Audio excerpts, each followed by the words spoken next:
Les idées fusent dans ce café bruxellois. Ces Espagnols sont encore marqués par les pluies diluviennes et meurtrières qui ont touché Valence. Certains ont des proches sur place, impactés par les inondations.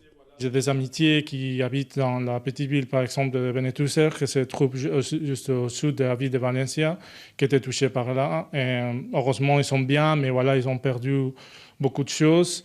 Et oui, dans l'ASBL, on a des différentes personnes qui viennent en fait des petites villes qui ont été touchées par les inondations. Des rues transformées en torrents de boue, des habitations ravagées par les flots, et puis des quartiers entiers nettoyés. Le dernier bilan fait état de plus de 200 morts.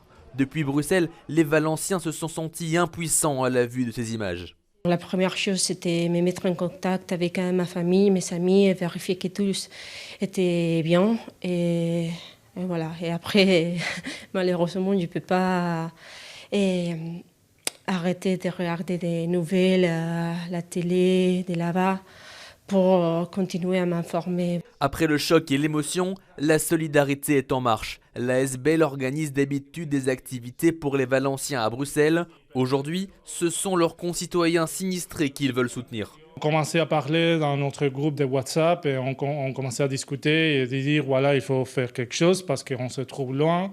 On voit voilà, toute la catastrophe que c'est là.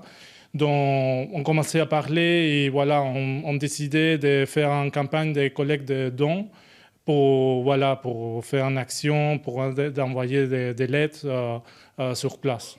Des contacts ont déjà été établis avec les autorités locales et des associations sur place pour déterminer la meilleure marche à suivre pour aider les habitants.